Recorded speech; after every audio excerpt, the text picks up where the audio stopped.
Good morning बच्चों। बच्चों जो लास्ट हमने लेक्चर कवर किया था कूलम्स लॉ का, उसका ये एक्सटेंडेड वर्जन है। आप कहेंगे एक्सटेंडेड वर्जन कैसे सर?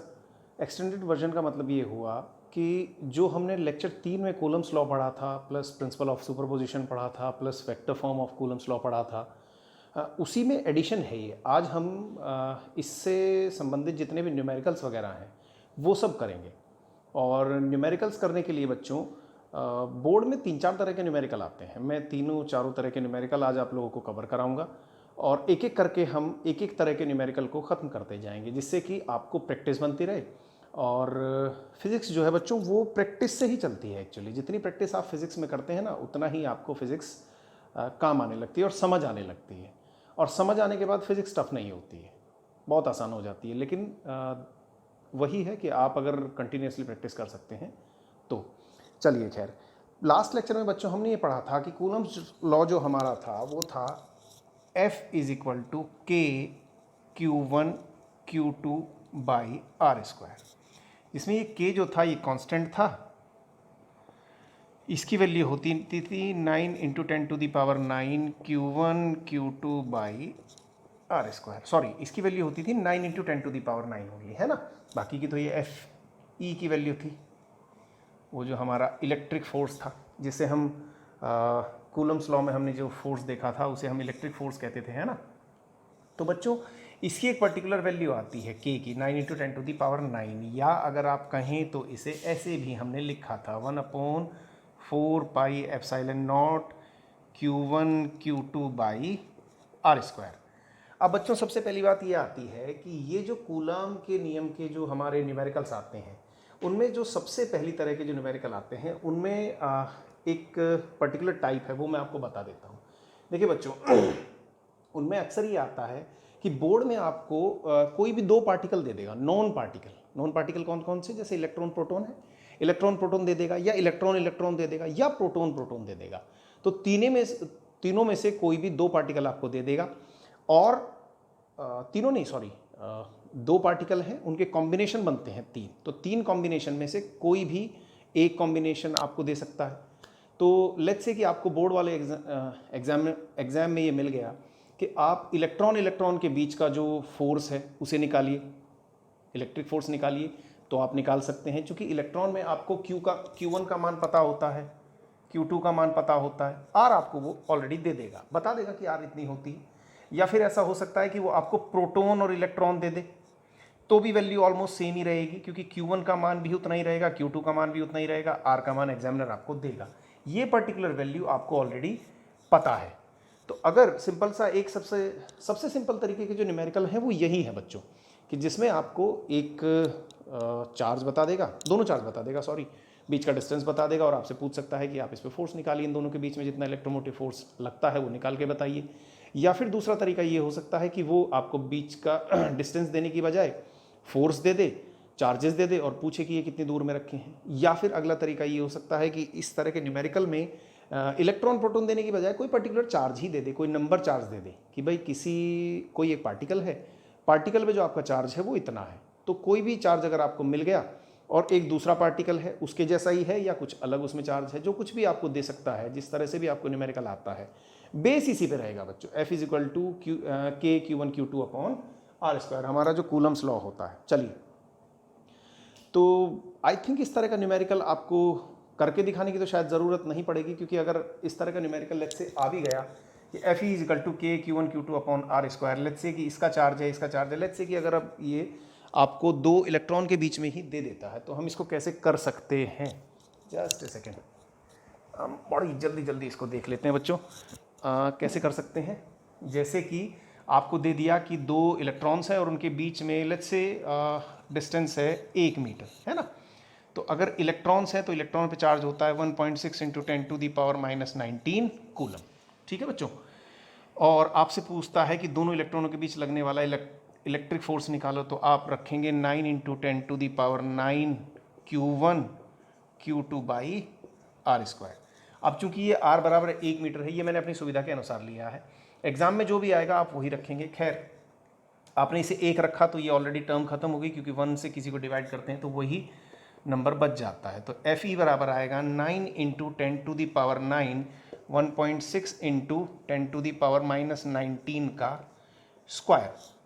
बच्चों ये जो इलेक्ट्रिक फोर्स वाले न्यूमेरिकल हैं इनमें हम विद साइन नहीं रखेंगे। विद साइन का मतलब ये होता है कि जैसे इलेक्ट्रॉन पे नेगेटिव चार्ज होता है तो हम उसे विद साइन नहीं रखेंगे, प्रोटॉन पे पॉजिटिव चार्ज होता है हम केवल उसका चार्ज लेंगे, साइन अभी नहीं लेंगे। साइन की हमें ज़रूरत इलेक्ट्रिक फोर्स निकालने में, या आप कह सकते हैं कि ग्रेविटेशनल फोर्स निकालने में भी हम साइन वगैरह लेके अभी नहीं चलेंगे। चलिए खैर, 11th क्लास में हमने एक और चीज़ कवर की थी जिसे हम कहते थे ग्रेविटेशनल फोर्स, अभी उसके बारे में मैं बात करूंगा। खैर, इलेक्ट्रिक फोर्स के न्यूमेरिकल निकालने के लिए इस वैल्यू को आप कैलकुलेट कर सकते हैं, जो भी आएगी आप आराम से निकाल सकते हैं। F E is equal to होगा 9 इंटू 10⁻9 इंटू 16 होता है 2.56 इंटू 10⁻38। ठीक, अब आप मल्टीप्लाई कर सकते हैं बच्चों, शायद मुझे इससे आगे करने की ज़रूरत नहीं है। 12th क्लास के स्टूडेंट हैं, इतना तो मैं एक्सपेक्ट कर ही सकता हूँ। ओके, चलिए, एक तो तरीका हुआ ये। दूसरा, आपको न्यूमेरिकल्स में एक कंडीशन और भी मिल सकती है कि एग्ज़ाम वाला आपको एक अलग तरह के न्यूमेरिकल दे दे और मतलब पार्टिकल दे दे, और उस पार्टिकल में फिर आपको ये कह दे कि आप इनके बीच का इलेक्ट्रिक फोर्स निकालो, साथ साथ ग्रेविटेशनल फोर्स भी निकालो। बच्चों, अब आप ये कहोगे कि ग्रेविटेशनल फोर्स कहाँ से आया सर? अगर आप 11th स्टैंडर्ड में दोबारा से पहुँच जाएं तो न्यूटन का हमारा जो एक लॉ था जिसमें उन्होंने ग्रेविटेशनल फोर्स के बारे में बताया था, गुरुत्वाकर्षण नियम कहते थे हम उसे, एफ जी लिखते थे, और जो बराबर होता था G m1m2/r²। शायद, मुझे उम्मीद है कि आपको याद आ गया होगा, है ना।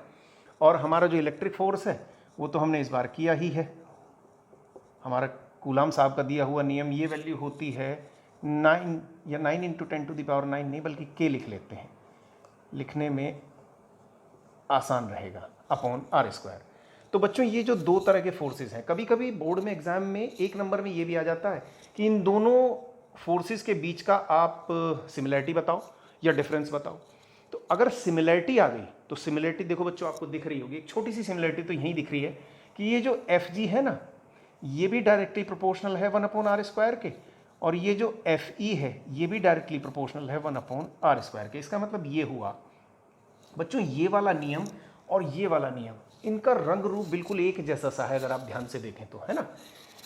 यहाँ पे एक कांस्टेंट है, यहाँ पे भी एक कांस्टेंट है, यहाँ m1 m2 है, यहाँ q1 q2 है, यहाँ मास है, यहाँ चार्ज है, यहाँ बीच का डिस्टेंस है, दोनों के ही बिल्कुल सेम ही है ऑलमोस्ट। ओके, मेरे मार्कर का कैप गिर गया।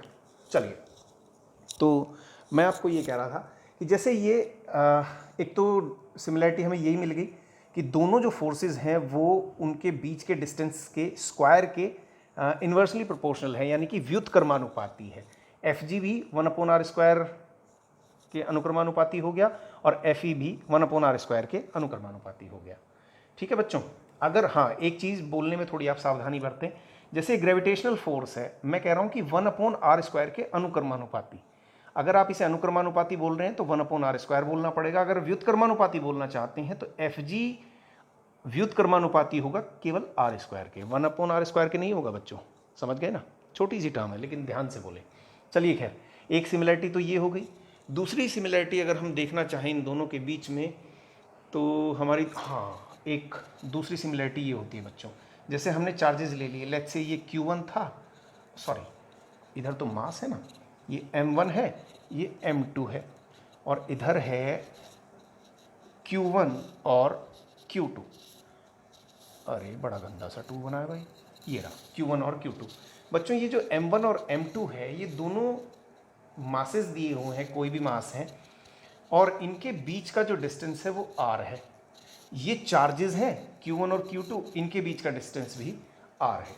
बच्चों, इसमें अगर आप देखें तो ये जो बल लगता है ये इस रेखा के अनुदिश ही लगता है, ग्रेविटेशनल फोर्स में भी, गुरुत्वाकर्षण बल में भी, और इलेक्ट्रिक फोर्स में भी ये इसके अनुदिश ही लगेगा बच्चों, इसमें कोई भी अलग डिफरेंस नहीं आएगा। तो अब चूंकि ये भी इस रेखा के अनुदिश लगता है और ये भी इस रेखा के अनुदिश लगता है, अलॉन्ग द लाइन कह सकते हैं आप, ठीक है। तो ये दोनों तो सिमिलरिटी हो गई बच्चों। कभी कभी इसमें दोनों में डिफरेंस भी पूछता है कि इन दोनों के बीच का जो डिफरेंस है वो क्या होता है, और बच्चों वो ज़्यादा महत्वपूर्ण है, डिफरेंस ज़्यादा महत्वपूर्ण है। आ जाता है कभी कभी एक नंबर में पूछ भी लेता है, या एक नंबर के साथ हमारे बोर्ड में कोई न्यूमेरिकल उसके साथ अटैच करके उसे 2 या 3 नंबर का भी कर सकता है, और बहुत ईजी है बच्चों। देखिए जैसे इन दोनों के बीच में अगर ये डिफरेंसेस पूछता है, अभी तक तो हमने सिमिलरिटी देखी थी, अब डिफरेंस देखते हैं, अंतर है ना, डिफरेंस, ठीक। जैसे नंबर एक डिफरेंस अगर हम देखना चाहें तो बच्चों सबसे पहली बात तो ये है, और सबसे इंपॉर्टेंट डिफरेंस ये है कि ये हमेशा आकर्षण बल ही होता है, अट्रैक्शन फोर्स होता है केवल, अट्रैक्शन फोर्स ओनली। ये अट्रैक्शन एंड रिपल्शन दोनों होता है बच्चों, आकर्षण भी होता है और प्रतिकर्षण भी होता है बच्चों। चूंकि एक बात आप जानते होंगे कि चार्जेस मासेस जो हैं वो माइनस नहीं होते। आपने कभी ऐसा सुना नहीं होगा कि किसी चीज़ का जो वजन है या किसी वस्तु का जो वजन है वो माइनस में 5 kg है, और किसी वस्तु का जो मास है वो माइनस में 1 kg है या 2 kg है। माइनस में कभी नहीं होता है मास, प्लस में ही होता है, हमेशा एग्जिस्ट करता है। तो दूसरा, इधर जो चार्जेस हैं, चूंकि चार्जेस प्लस भी होते हैं बच्चों और माइनस भी होते हैं, तो प्लस प्लस चार्जेस के बीच में रिपल्शन होता है और प्लस माइनस के बीच में अट्रैक्शन होता है, वो मैं कई बार बता चुका हूँ। उसके बाद ये केवल और केवल क्योंकि एक ही तरह का होता है, मास केवल पॉजिटिव ही होता है बच्चों, तो वो कैसा होता है, हमेशा अट्रैक्शन फोर्स ही होता है। नंबर एक डिफरेंस तो ये रहा। नंबर 2 डिफरेंस देख लेते हैं। एक तो हुआ अट्रैक्शन रिपल्शन, ओके, और यस, ये जो फोर्स है बच्चों, ग्रेविटेशनल फोर्स जो है, ये डजंट डिपेंड ऑन मीडियम, ये माध्यम पे निर्भर नहीं करता बच्चों, याद है ना, इसमें माध्यम पे निर्भर करता था। जब माध्यम पे निर्भर करता था, इट डिपेंड्स ऑन मीडियम। ये माध्यम पे डिपेंड कैसे करता है बच्चों, ये जो k की वैल्यू थी, आपको ये याद होगा कि मैंने आपको जो फॉर्मूला बताया था उसमें ये भी था कि अगर दोनों चार्जेस को मीडियम में रख दिया 4πε0, तो यहाँ पे कैपिटल K जिसे हम डाई इलेक्ट्रिक कॉन्स्टेंट कहते थे वो आ जाता था, इंट्रोड्यूस होता था ना। दूसरी चीज़ Q1 Q2 बटे R², ये आ गई वैल्यू। तो ये इस मीडियम पे भी डिपेंड करता था कि आपने इन दोनों चार्जेस को किस मीडियम में रखा है बच्चों, ठीक है। तो इस K का मान 9 × 10⁹ है, लेकिन जब इस कैपिटल K से जैसे भी जो डाई इलेक्ट्रिक कॉन्स्टेंट आता है, ये भी मैंने आपको बताया था कि डाई इलेक्ट्रिक कॉन्स्टेंट की जो वैल्यू है वो हमेशा 1 से बड़ी होती है। तो ये जो वैल्यू आती है बच्चों, ये वाली जो K वाली वैल्यू है वो इस पर वेरी करती है, यानी कि ये जो चार्जेस हैं अगर वायु में रखे हैं तो इसका मान केवल 1 होता है, आपको याद होगा, तो फिर कोई फर्क नहीं पड़ता, इसे 9 × 10⁹ Q1 Q2/R² से डायरेक्ट निकाल देते हैं। लेकिन अगर ये डाइलेक्ट्रिक में रखे हैं, तेल, मोम, कांच, गत्ता, कागज़ जो भी है, तो फिर K का जो मान होता है वो हमें रखना पड़ता है, उससे इसकी वैल्यू जो है वो गिर जाती है, Fe की वैल्यू। यहाँ पे ऐसा कुछ नहीं है बच्चों, यहाँ पे जो G का मान है ये यूनिवर्सल कांस्टेंट है, यानी कि एक तरह से आप कह सकते हैं सार्वत्रिक गुरुत्वाकर्षण नियतांक है ये, इसकी वैल्यू कभी चेंज नहीं होती। कैपिटल G का मान 6.67 × 10⁻11 न्यूटन मीटर स्क्वायर पर किलोग्राम स्क्वायर होती है बच्चों। अगर आप इसे याद कर लें तो ज़्यादा बेहतर है, अगर याद ना भी करें तो न्यूमेरिकल में शायद आपको ये दिया हुआ होगा। चलिए खैर, तो 2 मेन डिफरेंस हो गए बच्चों, है ना। और इनमें क्या डिफरेंस हो सकता है, अगर हम और कोई डिफरेंस देखें कि इन दोनों में क्या डिफरेंस हम बना सकते हैं। चलिए खैर, इसके अलावा मुझे भी कोई खास ऐसा डिफरेंस बच्चों ध्यान नहीं आ रहा, लेकिन ठीक है, इतना डिफरेंस हमारे लिए काफ़ी है। अगर एक नंबर में आया है तो दो डिफरेंस अगर आपने लिख दिए तो वो बहुत हो जाएगा। अगर न्यूमेरिकल के साथ अटैच आया तो वैल्यू न्यूमेरिकल पे ज़्यादा जाएगी, ठीक है ना बच्चों। चलिए खैर, अब इनके साथ का एक न्यूमेरिकल देख लेते हैं। मैं इसको रब कर देता हूँ फटाफट से, है ना। ये यहाँ से, और मैं इनको थोड़ा छोटा छोटा साइड में लिख दूँगा ताकि हमें ये बार बार याद आता रहे कि कौन सा फॉर्मूला हमें लगाना है। तो हमारा जो इलेक्ट्रिक फोर्स का फॉर्मूला हुआ वो हुआ 9, ये मैंने Q लिख दिया गलती से, Q नहीं, K लिख लेते हैं, बल्कि Q1 Q2 by r square. फिलहाल हम इन्हें वायु में ही लेके चलेंगे बच्चों। उसके बाद है एफ जी, ये वैल्यू हो गई G into M1 M2 are square. तो बच्चों अगर इस तरह से आपको दो हमारे फॉर्मूले हो गए, एक इलेक्ट्रिक फोर्स का हो गया और एक ग्रेविटेशनल फोर्स का हो गया, तो बच्चों इनमें जो सवाल आता है, इनमें सवाल असल में किस तरह से आता है, देखो मैं आपको बताता हूँ कि इनका जो सवाल होता है वो अक्सर ऐसे आएगा कि अगर आपको लेट्स से हाइड्रोजन एटम किसी ने ले लिया और उसमें इलेक्ट्रॉन और प्रोटॉन दो पार्टिकल दे दिए और उनके बीच का जो डिस्टेंस है वो दे दिया लेट्स से 5.3 इंटू 10⁻⁻11 मीटर, आपको ये दे दिया। हाइड्रोजन एटम है, उसमें इलेक्ट्रॉन और प्रोटॉन दोनों होते हैं, एक इलेक्ट्रॉन होता है एक प्रोटॉन होता है, सभी जानते हैं। खैर, इसमें एक इलेक्ट्रॉन हो गया एक प्रोटॉन हो गया। तो बच्चों अगर ये दोनों पार्टिकल आपको दे दिए और ये कह दिया कि इनके बीच का जो डिस्टेंस है r, वो r बराबर दे रखा है 5.3 into 10⁻11 metre, whatever it is, कुछ भी ले सकते हैं।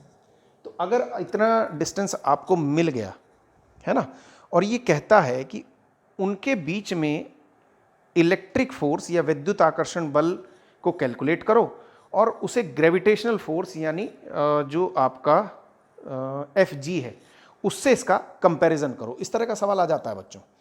और तो फिर आप क्या करेंगे, देखो कुछ कुछ चीज़ें आपको दे रखी हैं, कैसे कैसे दे रखी हैं आप देखें। यहाँ पे इलेक्ट्रॉन का जो चार्ज है वो हमें मालूम है, प्रोटॉन का जो चार्ज है वो हमें मालूम है, बीच का डिस्टेंस हमें मालूम है। तो सबसे पहले से तो हमसे ये निकलवाता है एफ ई, तो हम एफ ई का मान कैलकुलेट करके देख लेते हैं। सबसे पहले एफ ई की वैल्यू, के की जगह वैल्यू रख लेंगे 9 इंटू 10⁻⁹, Q1 की जगह अभी कुछ नहीं रखते हैं क्योंकि इलेक्ट्रॉन प्रोटॉन का चार्ज बिल्कुल इक्वल होता है बच्चों। तो दोनों को मैं ई ही लिख लेता हूँ फिलहाल, क्योंकि साइन नहीं आता, ये मैंने ऑलरेडी आपको बता दिया, अपॉन आर स्क्वायर। तो ई लिख सकते हैं, ई स्क्वायर हो गया। अब लगाते हैं एफ जी, एफ जी की वैल्यू, एफ जी की वैल्यू हमारी आएगी 6.67 इंटू 10⁻⁻11 और M1 और M2। चूंकि इनके मास अलग अलग होते हैं बच्चों, इलेक्ट्रॉन का मास जो होता है वो होता है 9.1 इंटू 10⁻31 और प्रोटॉन का मास होता है बच्चों 1.67 इंटू 10⁻27। ओके, अपॉन में वैल्यू आई आर स्क्वायर, आर स्क्वायर की वैल्यू है 5.3 इंटू 10⁻11 का स्क्वायर। तो बच्चों सवाल वाले ने पहले हमें ये कैलकुलेट करने के लिए बोला है कि आप ये वाली वैल्यू कैलकुलेट करके दिखाइए। चलिए इसमें वैल्यू रख लेते हैं, इसको कैलकुलेट कर लेते हैं। 9 इंटू 10⁹, ई की वैल्यू हो गई 1.6 इंटू 10⁻⁻19 का होल स्क्वायर अपॉन 5.3 इंटू 10⁻⁻11 का स्क्वायर, ये स्क्वायर भी है, आर स्क्वायर है ना बच्चों। तो ये वाली वैल्यू हो गई, तो 9 इंटू 10⁹, 1.6 इंटू 10⁻⁻19 का होल स्क्वायर, 5.3 इंटू 10⁻⁻11 का होल स्क्वायर। बच्चों शायद मुझे इसे सॉल्व करने की ज़रूरत न बने, आप शायद इसको कर सकते हैं, है ना। इसका स्क्वायर है, ऊपर ले जाइए, ये जो माइनस की वैल्यू है ये प्लस में आ जाएगी, 19 का जो स्क्वायर है वो -38 हो जाएगा। तो शायद आप इसे कैलकुलेट कर सकते हैं। अब आई जो मेन बात है इस क्वेश्चन की कि अगर इन्हें कंपेयर कराता हो तो एफ ई अपॉन एफ जी को अगर वो कंपेयर कराने लगे तो हम यहाँ एक लाइन खींचेंगे और आप क्या क्या कैंसिल कर सकते हैं। यहाँ पे ये जो आर स्क्वायर है ये इस आर स्क्वायर के बराबर है, इसको अगर हम कैंसिल कर दें तो हमारी बात बन जाएगी। तो हमारी जो वैल्यू बचेगी वो बचेगी F E upon F G बराबर आएगा 9 इंटू 10⁻⁹ 1.6 इंटू 10⁻⁻19 का whole square by 6.67 into 10⁻11 and this 9.1 into 1.67 into 10⁻31 -27, दोनों को अगर ऐड कर लेंगे तो ये बैठेगा 7 और 1 8 3 2 5 -58 10⁻58 आ गया बच्चों, है ना। काफ़ी बड़ी वैल्यू हो गई। इस वैल्यू को हम ऊपर ले जाएंगे तो अगर हम FE/FG कर लें, यही टर्म हम आगे लिखते चलें FE/FG, और बच्चों इसे हम -38 लिख सकते हैं। ये वैल्यू इसका भी स्क्वायर करके लिखा जा सकता है। अगर आप इस पूरी वैल्यू को कैलकुलेट करें बच्चों तो ये वैल्यू ऑलमोस्ट आएगी 2.2 इंटू 10⁻39। बड़ी फेमस टर्म्स हैं ये, मैं इसे यहीं पे लिख देता हूँ। ये वैल्यू आएगी 2.2 इंटू 10⁻39। दिखाई दे रहा है ना बच्चों। तो ये वैल्यू आई FE/FG बराबर 2.2 इंटू 10⁻39। ओके, तो अगर हम इस FE को इधर ही रख लें और FG को इसके मल्टीप्लिकेशन में ले जाएं, इधर से मैं मिटा देता हूं इसको, या बल्कि ऐसे कर लेते हैं। FE बराबर आया FG इंटू 2.2 इंटू 10⁻39। बच्चों अब आप समझ गए होंगे कि हमारा जो ये इलेक्ट्रिक फोर्स है ना, कूलाम वाला जो बल है या विद्युत बल जो है, ये इस ग्रेविटेशनल फोर्स से या गुरुत्वाकर्षण बल से 10⁻39 गुना बड़ा है, 10⁻39 टाइम्स। लेकिन ये इलेक्ट्रॉन और प्रोटॉन के लिए है बच्चों। अगर सवाल घुमा के भी आ सकता है, दोनों चार्जेस बदल दे, इलेक्ट्रॉन और प्रोटॉन हमने लिए हैं, क्वेश्चन वाला हो सकता है कि आपको इलेक्ट्रॉन इलेक्ट्रॉन दे दे, प्रोटॉन प्रोटॉन दे दे, या सेम अगर इलेक्ट्रॉन प्रोटॉन दे दे तो आप इस तरह से कर ही सकते हैं। तो उस समय जो ये वैल्यू आएगी 10⁻39, ये जरूरी नहीं है 10⁻39 आए। लेट्स से इलेक्ट्रॉन इलेक्ट्रॉन के बीच में आई थिंक ये वैल्यू 10⁻42 तक जा सकती है। ओके, और प्रोटॉन प्रोटॉन आ जाए तो आप कैलकुलेट करके देख सकते हैं कि इन दोनों के बीच में जो रिलेशन है वो कितना आता है। लेकिन हर कंडीशन में जो हमारा FE का मान रहेगा बच्चों, वो इस FG से ज़्यादा ही आता है। उसका एक छोटा सा नॉर्मल एग्जांपल हम अपने जीवन में भी देख सकते हैं बच्चों। आप जब अपने सर पे अगर कंघा रगड़ दें ना, उस कंघे को रब करने के बाद अगर आप ज़मीन के पास ले जाएं तो वो छोटे छोटे छोटे छोटे पार्टिकल्स को उस कंघे पे चिपका लेता है, उनको अट्रैक्ट कर लेता है और वो चिपक जाते हैं। तो बच्चों उन छोटे छोटे पार्टिकल्स पे भी, चूंकि आप ये बात जानते होंगे कि ग्रेविटेशनल फोर्स या गुरुत्वाकर्षण बल हर पार्टिकल पे लगता है, जो इस अर्थ पे मौजूद है उस पे सब पे ग्रेविटेशनल फोर्स लगता है और वो नीचे की तरफ ही लगता है।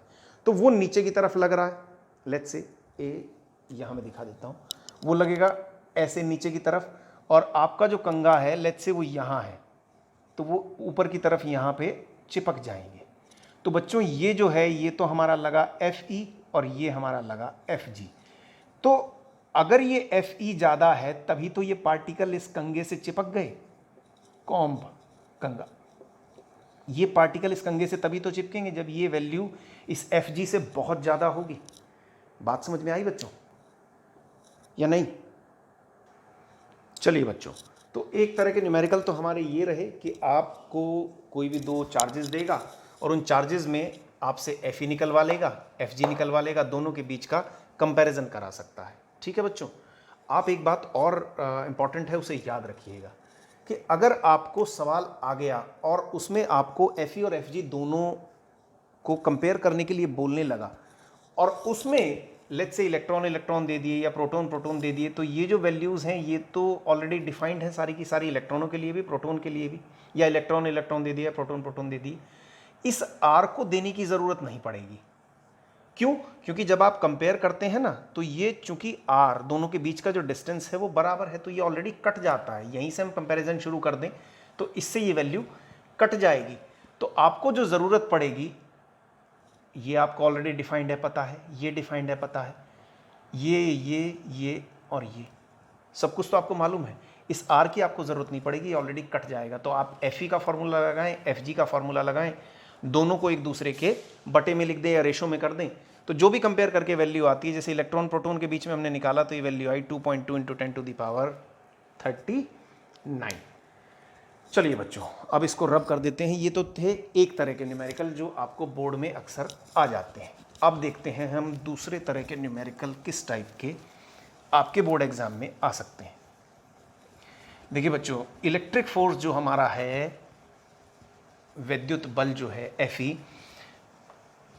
उसका दूसरे तरह का न्यूमेरिकल हमारा हो सकता है कि आपको इस तरह से दो चार्ज दे दे।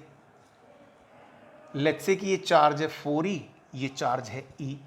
आपको ये कह दे कि ये 4e चार्ज है और दूसरी तरफ E है।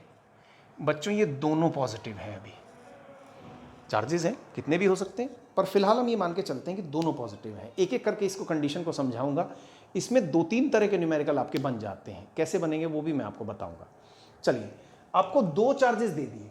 अगर आपको सवाल वाला ये बोल दे कि इसमें कोई तीसरा चार्ज भी वो रखना चाहता है, कहीं पे भी रखना चाहता है, लेट्स से वो रखना चाहता है Q को, Q चार्ज हो गया, ठीक है, और ये आपका एक पॉजिटिव चार्ज है। बच्चों ये सभी पॉइंट चार्जेस ही हैं। तो अगर वो Q को रखना चाहता है, Q को भी रखना चाहता है, तो वो कहता है सवाल वाला कि 2 पॉइंट चार्जेस हैं 4e और E। थोड़ा सा घूम गया कैमरा, कोई बात नहीं। चलिए, 2 चार्जेस हैं 4e और E। तीसरा एक चार्ज दिया प्लस Q। वो ये कहता है आपसे कि इस प्लस Q को इस रेखा के बीच में लाइन ज्वाइनिंग, ये जो लाइन ज्वाइन कर रही है इन दोनों को, इन दोनों के बीच में कहाँ रखे कि ये सब के सब बैलेंस हो जाएं आपस में। बैलेंस होने का मतलब ये होता है बच्चों कि जब हम लेट्स से हम मान के चलते हैं कि ये प्लस Q जो है वो आपने यहाँ रख दिया है, इन दोनों के बीच में माना आपको जो डिस्टेंस मिला वो A मिल गया, और ये यहाँ पे रख दिया प्लस Q का जो चार्ज हो गया। जब ये चार्ज बच्चों यहाँ रख दिया गया तो बैलेंस का मतलब ये होता है कि अगर ये आपका नंबर 1 चार्ज है और ये नंबर 2 चार्ज है, तो नंबर 1 की वजह से जो इस पे फोर्स लगेगा, चूंकि ये भी बच्चों पॉजिटिव है और ये भी पॉजिटिव है और ये रेखा के अनुदिश ही लगते हैं फोर्स, या लाइन ज्वाइनिंग जो है उसके अलॉन्ग ही फोर्स काम करते हैं, तो वो किधर को करेगा, इधर को। समझ गए होंगे, ये प्लस तो इधर को धक्का देगा ना इसको कि दूर हट जा मेरे पास से। अब ये वाला भी प्लस है और ये वाला भी प्लस है, तो ये वाला जो इस पे फोर्स लगाएगा वो देगा इधर को। लेट्स से इस फोर्स को हमने नाम दिया F1, जो इधर से इधर को लग रही थी, राइट साइड को, इसकी वजह से उसे नाम दिया F1। जो इसकी वजह से इधर को लग रही है उसे हमने नाम दिया F2। तो बच्चों ये जो हमारे फोर्सेस हुए ना F1 और F2, ये दोनों जब बराबर हो जाएंगे, F1 is equal to F2 vector होता है, ये आप जानते होंगे, है ना। इसकी डायरेक्शन हमें मालूम है, इधर की तरफ को है। इस F2 की डायरेक्शन हमें मालूम है, इधर की तरफ को है। जब ये दोनों एक दूसरे के बिल्कुल बराबर हो जाएंगे, F1 और F2, यानी कि इसके द्वारा दिया जाने वाला इसको जो पुश है, इसके द्वारा दिए जाने वाला इसको जो पुश है, धक्का है, वो बिल्कुल बराबर आ जाए, तभी तो ये चार्ज एक जगह रुकेगा और डिस्टर्ब नहीं होगा, तभी ये बैलेंस कहलाता है बच्चों। तो इस तरह का भी सवाल आ जाता है कि अगर ये इस तरह की पोजीशन आपकी बन गई तब आप क्या करेंगे। चलिए खैर, देख लेते हैं इस न्यूमेरिकल को हम किस तरह से कर सकते हैं। लेट्स से कि हम सबसे पहले वैल्यू निकालते हैं F1 की। F1 की वैल्यू निकाल लेते हैं बच्चों। मैं इसको रब कर देता हूँ यहाँ से। ये हमने वैल्यू निकाली F1 की। हम अगर F1 की वैल्यू निकालते हैं तो F1 की हमारी वैल्यू आती है K, Q की जगह है 4e, Q2 की जगह है Q अपॉन, लेट्स से हमने इस डिस्टेंस को, ये जो यहाँ से यहाँ तक का डिस्टेंस है, इसको माना x, ठीक है। तो ये x² हो गया ना, r² की जगह हमारा जो मेन फॉर्मूला है वो मैं ऊपर लिख देता हूँ ताकि आपको बार बार कन्फ्यूजन नहीं बने। Fe बराबर है K Q1 Q2 बटे r²। तो अब चूंकि इन दोनों के बीच का जो डिफरेंस है, इसके बीच का और इस Q के बीच का, 4e के और Q के बीच का जो डिफरेंस है वो x हो गया, हमने x माना। तो ये जो डिफरेंस बचा बच्चों, ये बचा a माइनस x, सही है। चलिए, तो जब ये a माइनस एक्स बचा, ये x है, तो F1 की जो वैल्यू आ गई वो आई k, पहला फोर्स, सॉरी पहला चार्ज, दूसरा चार्ज अपॉन दोनों के बीच का डिस्टेंस का स्क्वायर, x का स्क्वायर हो गया। F2 लिख लेते हैं। F2 की वैल्यू क्या आएगी, k e into Q upon a minus x का होल स्क्वायर। ठीक है ना बच्चों। अब ये बैलेंस की बात करता है। बैलेंस का मतलब हुआ for the balance position F1 is equal to F2, है ना। इसे दूसरी तरह से भी कह सकते हैं बच्चों, इसे हम ये भी कह सकते हैं F1 minus F2 is equal to 0, ऐसे भी लिख सकते हैं। इससे कोई फर्क नहीं पड़ता, बस इसको इधर ले आए हैं, कोई मेन डिफरेंस नहीं आएगा इससे। चलिए F1 और F2 का मान अगर हम दोनों एक दूसरे के बराबर कर दें, यहाँ देख लें एक बार, इधर आ जाते हैं। तो F1 की वैल्यू आई k 4e q oblique x square बराबर हुआ F2 e into Q oblique a minus x का होल स्क्वायर। ये हो गया ना। चलिए खैर, अब इधर भी ये k है, ये k से k चला गया, e से e चला गया, q से q चला गया, तो ये वैल्यू आई 4 इंटू ए माइनस एक्स का whole square is equal to हुआ एक्स स्क्वायर। तो अगर दोनों तरफ से ही हम अंडर रूट कर दें तो ये वैल्यू आएगी 2 into a minus x is equal to x plus minus x, है ना।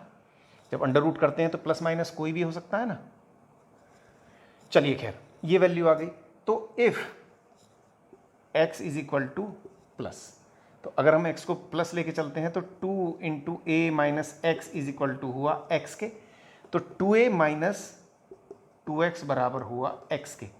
x को आप इधर ले जाओ तो ये वैल्यू आई 3x, इधर ले गए तो 2a बराबर 3x, या फिर x इज इक्वल टू आया 2a बाई 3।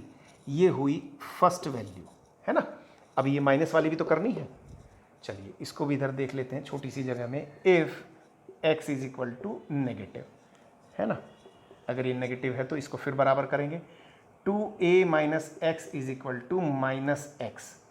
चलिए फिर दोबारा से 2a minus 2x is equal to minus x, उधर ले गए तो 2a बराबर आया, चूंकि ये इधर जगह प्लस हो गया तो प्लस 2 में से माइनस 1 x रह गया, तो a बराबर x बराबर आया 2a के। बच्चों ये पॉसिबल नहीं है। क्यों पॉसिबल नहीं है, यहां आ जाते हैं। चूंकि जब टोटल जो हमारा डिस्टेंस है वो हमारा a है, मैक्सिमम डिस्टेंस a हो सकता है, तो x का मान उससे दुगना कैसे हो सकता है। इसका मतलब ये है कि अगर x का मान डबल कर दिया तो वो इनके बीच में नहीं, इससे डबल डिस्टेंस पे लगभग यहां जाके पहुंचेगा। वो पॉसिबल नहीं है, क्योंकि हमारा जो चार्ज है वो बीच में ही रखा है। तो ये वाली वैल्यू हमारी गलत हो गई, इसे हम नहीं करेंगे। और ये हमारी वैल्यू आई x is equal to 2a by 3। इसका मतलब ये हुआ कि अगर हमारा टोटल डिस्टेंस जो है वो 1 मीटर हो जाए, कितना हो जाए बच्चों, 1 मीटर, a बराबर हो जाए 1 मीटर के, तो इस वाले पॉइंट से 4e से जो ये पॉइंट हमारा बचा पहला वाला, ये 2/3 मीटर के डिस्टेंस पे होगा। 2/3 का मतलब होता है 0.66 या 67 भी लिख सकते हैं आप मीटर, और इधर से बचेगा 0.33 मीटर। देखिए ये जस्टिफाई भी है। कैसे, अगर आप समझना चाहें बच्चों, लॉजिकली अगर आप इस बात को समझें, ये जो 4e है ये बड़ा फोर्स है, इससे लगभग 4 गुना, 4 टाइम्स है ना ये इसके। तो इससे अगर आप इस पॉइंट को इसके नज़दीक रख दोगे तो ऑब्वियस है कि ये इसे बहुत ज़्यादा फोर्स लगाएगा, और ई से जितना ज़्यादा दूर करोगे, क्योंकि हमारे फॉर्मूले में आर जो है वो इनडायरेक्टली प्रोपोर्शनल है, व्युत्क्रमानुपाती है एफ ई के, तो आप इस ई से इस क्यू को अगर ज़्यादा दूर रख दोगे तो इस एफ ई का मान इसके लिए, यानी F2 का मान जो हमने निकाला था ये वाला, ये वैल्यू बहुत ज़्यादा गिर जाएगी और F1 की वैल्यू बहुत ज़्यादा बढ़ जाएगी। ये दोनों कब बराबर हो सकते हैं कि ये जो बड़ा फोर्स है, इससे जो चार्ज है वो थोड़ी दूर रहे और इसके नज़दीक रहे। समझ में बात आई बच्चों? और सिंपल टर्म में इसको लिख देता हूँ, ये लीजिए, अगर ये दूरी 3 मीटर होती तो यहाँ से यहाँ तक का जो डिस्टेंस है वो होता 2 मीटर, x की वैल्यू बराबर आती 2 मीटर, और ये जो a माइनस एक्स की वैल्यू आती ये आती 1 मीटर। यानी कि इसे, इस पॉइंट को, ये जो बीच में आप रखना चाहते हैं बैलेंस करने के लिए, इससे आप इस वैल्यू को, इस पॉइंट को लगभग दुगना रखेंगे इसके कंपैरिजन में। अगर ये 1 मीटर दूरी पे रखा है तो इससे 2 मीटर दूरी पे आएगा। इस तरह का भी सवाल आता है बच्चों। ये थोड़ा सा टफ हो गया है, बहुत ज़्यादा टफ तो नहीं कह सकते खैर आप, लेकिन बहुत हल्का सा टफ हो गया है। और एक बात बच्चों, इस तरह के क्वेश्चंस में आपको इस बात को हमेशा ध्यान रखना है कि जो चार्ज हमारा होता है ना, वो छोटे वाले का ज़्यादा फेवर करता है, जो कमज़ोर है। ये हमारा कमज़ोर है ना, ई है, ये तो बहुत तगड़ा है 4e, ये बेचारा वीकर है, तो इसकी तरफ ज़्यादा रखा जाता है हमेशा। इसके साथ जो डिस्टेंस होता है वो हमेशा कम होता है, और ये जो स्ट्रॉन्गर फोर्स है इसके साथ डिस्टेंस हमेशा थोड़ा सा ज़्यादा होता है। अब बच्चों, इसमें जो दूसरी तरह की टाइप है उसमें क्या कर सकता है, मैं इसको एटलीस्ट मिटा देता हूँ एक बार। ये मैंने रब कर दिया इसको, और अरे कुछ ज़्यादा ही गोलमोल हो गया बोर्ड का। चलिए, अब अगर अगली तरह का इसका न्यूमेरिकल आपको मिल सकता है बोर्ड में, इसी क्वेश्चन में थोड़ा सा इसको और टिपिकल कर देगा। क्या कहेगा आपसे, बोर्ड एग्जाम में आपको क्वेश्चन आ सकता है कि ये चार्ज है 4e और ये है e, और ये प्लस है और ये माइनस है। ओके, इससे पहले एक बात और, अभी इन दोनों को प्लस ही रखते हैं। हमने जो तीसरा चार्ज रखा था वो रखा था प्लस q। बच्चों, आप इसको प्लस q की बजाय अगर माइनस q भी रख लेंगे ना तो भी कोई फर्क नहीं पड़ेगा, सेम बात आएगी। क्यों सेम बात आएगी? अब जो फोर्सेस लगे हुए थे, पहले वो फोर्सेस जो है वो रिपल्सिव फोर्स थे दोनों पे, अब अट्रैक्शन लग जाएगा, तो उससे कोई खास अंतर हमें बिल्कुल भी पड़ेगा नहीं। यानी कि इसकी वजह से जो ये नंबर 1 था ना, इसकी वजह से जो फोर्स लग रहा था वो इधर को लग रहा था। अब चूंकि ये प्लस है, ये माइनस है, तो ये फोर्स किधर को लगेगा, इधर को, F1। इसकी वजह से, क्योंकि ये नंबर 2 है, तो इसकी वजह से जो फोर्स लगेगा वो इधर को लगेगा, ये हो गया F2। तो इन दोनों में F1 और F2 का मान अब भी हम बराबर ही करके चलेंगे, वैल्यूज भी बिल्कुल सेम रहेंगी। आपको मैंने ऑलरेडी बता दिया कि FE के क्वेश्चन जब आप करेंगे तो उसमें आप चार्ज का साइन लेके नहीं चलेंगे, माइनस लेके नहीं चलेंगे, आप इसे पॉजिटिव ही लेके चलेंगे। तो जब आप इसे सॉल्व करेंगे तो आपको बिल्कुल भी अंतर नहीं पड़ेगा। करके दिखाऊं? चलिए देख लेते हैं। ये जो FE है 1 की वजह से ये वैल्यू बनी K, Q1 का मान 4e इंटू Q, साइन नहीं लेना है, अपॉन R, सॉरी R का मतलब ये डिस्टेंस x था, ये a माइनस एक्स था, पूरा का पूरा डिस्टेंस जो था वो a था, यहाँ से लेके यहाँ तक का जो डिस्टेंस था। चलिए, ये आ गई वैल्यू आई a का, सॉरी a का नहीं, x का होल स्क्वायर, यहाँ से यहाँ तक का जो डिस्टेंस है वो x है ना, F2 K 4e into 4e नहीं, इस बार इसके लिए लेना है, F2 लेना है, तो E into Q upon a minus x का होल स्क्वायर। तो आपको जो पिछली बार टर्म्स आई थी, जैसे पिछली बार करना था F1 is equal to F2, balance के लिए यही कंडीशन सेटिस्फाई करनी होती है। इसको और इसको दोबारा से बराबर कर देंगे, ये वही इक्वेशन है जो पिछली बार बनी थी, आपको ध्यान होगा, नहीं तो वीडियो को रिवाइंड करके देख लीजिएगा। ये इक्वेशन और ये इक्वेशन बिल्कुल सेम है, इन दोनों को आप एक दूसरे के बराबर कर दीजिए, वही काम आ जाएगा। दोबारा से पलट के आप यहाँ से x की जो वैल्यू है वो निकालेंगे, वो 2/3 a आएगी और ये वैल्यू 1/3 a। डन। चलिए, इसके बाद अब इसका अगला टाइप, आप कहेंगे सर कितने टाइप दिखाओगे, इसमें तो बड़ी दिक्कत हो जाएगी। बच्चों, दिक्कत नहीं बनेगी, प्रैक्टिस होगी बस, केवल आपको सिर्फ प्रैक्टिस करनी है। एक बार जब आपको प्रैक्टिस हो जाएगी ना तो आपको ये टफ नहीं लगेगा, बल्कि आपको इसमें मज़ा आने लगेगा। फिजिक्स में मज़ा तब आता है जब इंसान उसमें प्रैक्टिस करता है। मैं हमेशा कहता हूँ कि पी से फिजिक्स, पी से प्रैक्टिस। जितना प्रैक्टिस आप करेंगे उतना ही फिजिक्स में आप दक्ष हो जाएंगे, निपुण हो जाएंगे, सीख जाएंगे। चलिए खैर, दो चार्जेस दे दिए। पिछली बार ये जो 4e था ये प्लस था और ये जो e था ये भी प्लस था। अब थोड़ा सा ट्विस्ट बढ़ाते हैं इसमें, इसे माइनस कर देते हैं। बच्चों अब ये कहता है कि एक चार्ज रखो प्लस q, कहीं पे इस लाइन पे रखो जो कि इन दोनों को बैलेंस कर दे।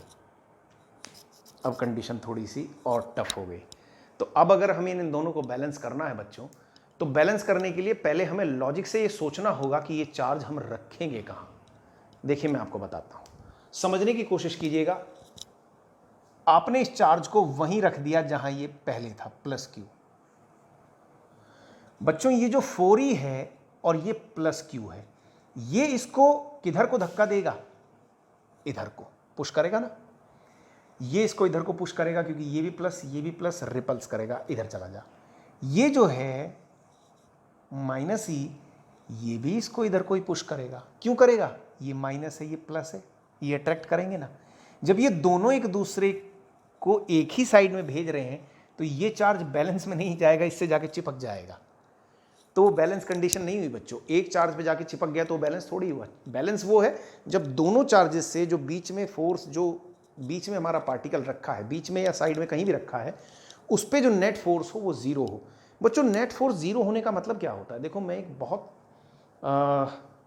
नॉर्मल एग्जांपल लेता हूँ। आपने देखा होगा एक खेल होता है रस्सा कशी, जानते हैं ना, जिसमें 4-5 लोग इधर होते हैं, 4-5 लोग इधर होते हैं, दोनों मिलके ऐसे करके रस्से को खींचते हैं।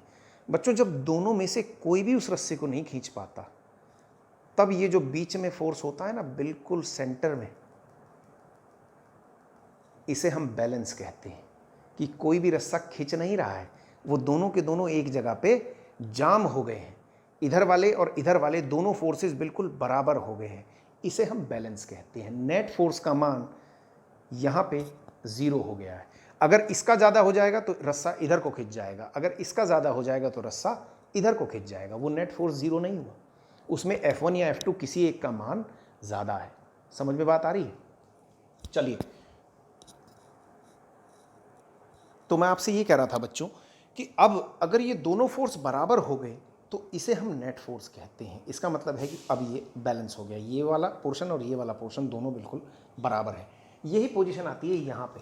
अब चूंकि ये दोनों एक तरफ ही लगने लगे हैं इधर को, जब ये दोनों इधर को लग रहे हैं तो ये बैलेंस नहीं हो सकता, क्योंकि ये वाला जो प्लस क्यू है वो इस माइनस ई से अटैच हो जाएगा।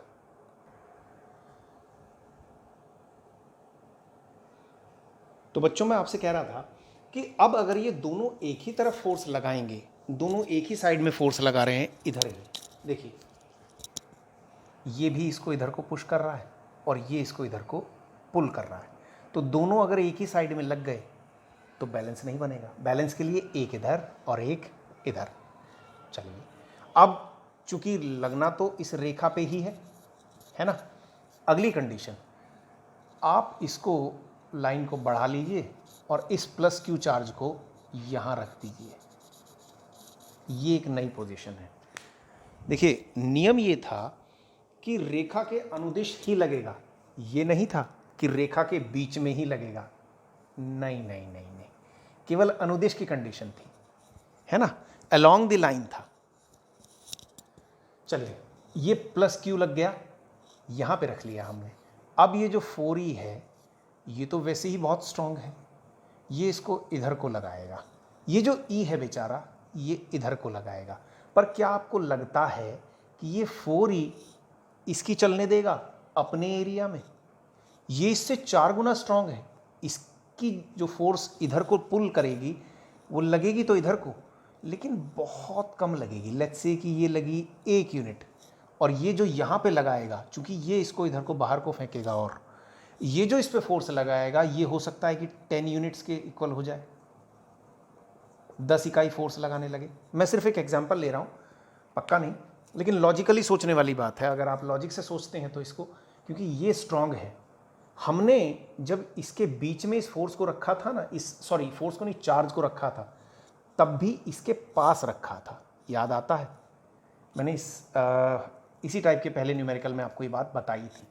तो आप इसे इधर भी नहीं रख सकते, ये भी कंडीशन चलने वाली नहीं है, क्योंकि ये बहुत ज़्यादा स्ट्रांग है, ये इसको बाहर को धक्का मार देगा, फिर ये बैलेंस नहीं होने देगा इसको।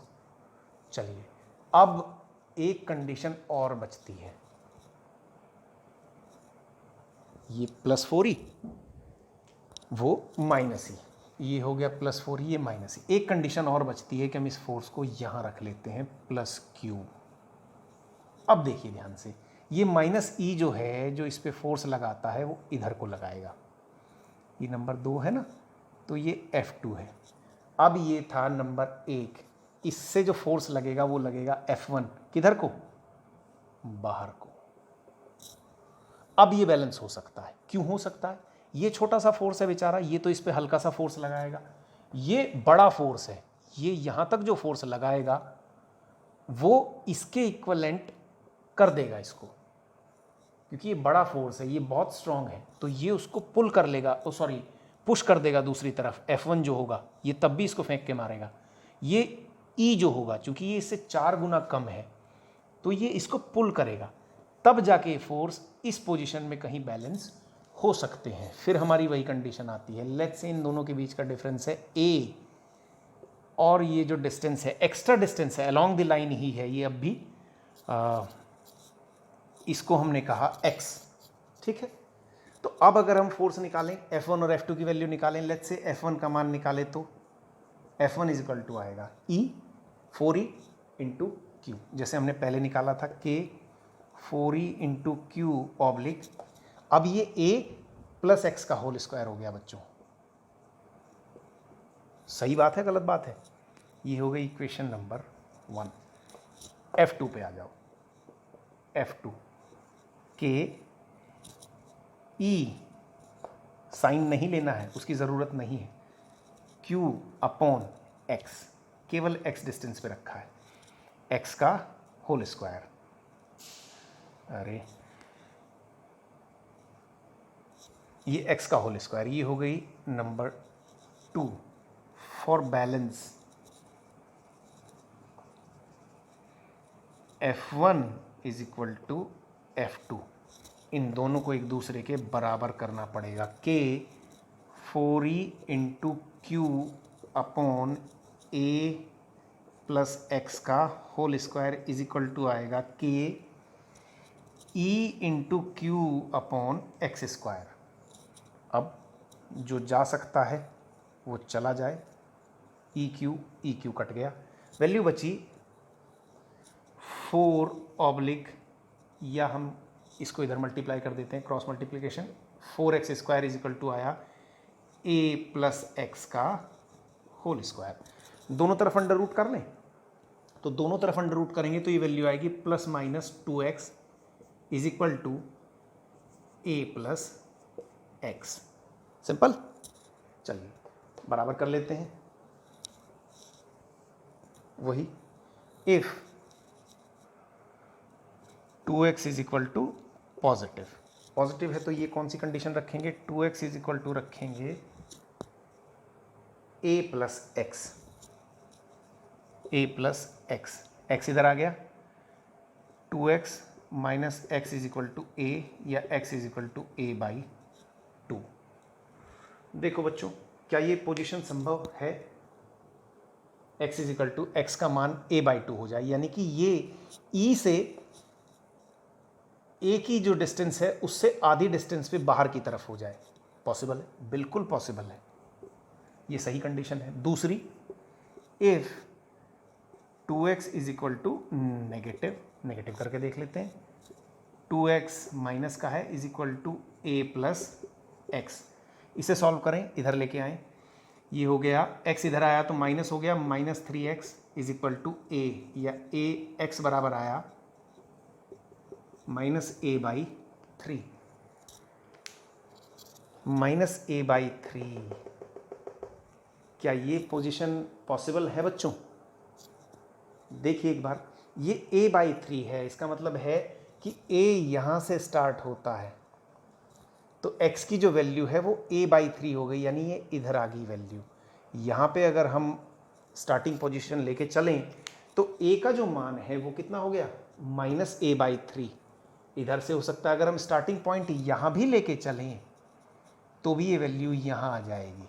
तो ना यहाँ पॉसिबल है और ना ही यहाँ पे पॉसिबल है, ये दोनों कंडीशन गलत हो जाएंगी।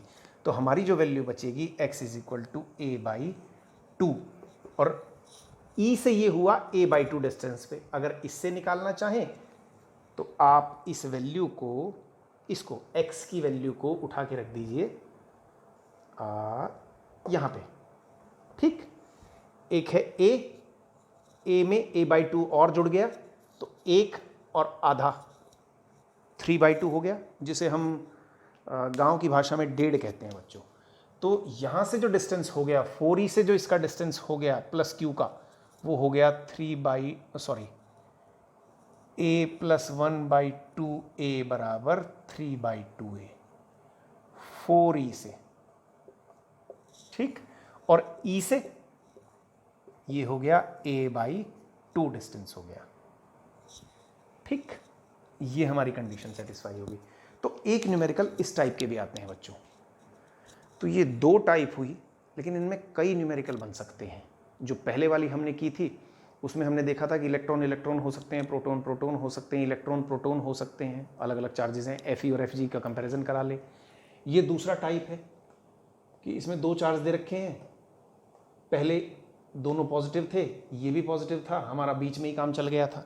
लेकिन दूसरी बारी में इसने क्या किया कि ये पॉजिटिव कर दिया, ये नेगेटिव कर दिया, अब इसे कहाँ रखें, तो साहब इधर रखा था। लॉजिकली आपको सोचना पड़ेगा बच्चों, लॉजिक लगाओगे तभी ये बात पूरी तरह से क्लियर हो पाएगी कि आपको चार्ज कहाँ पर रखना है। इसके बाद जो अगली टाइप है उसकी तरफ चलते हैं।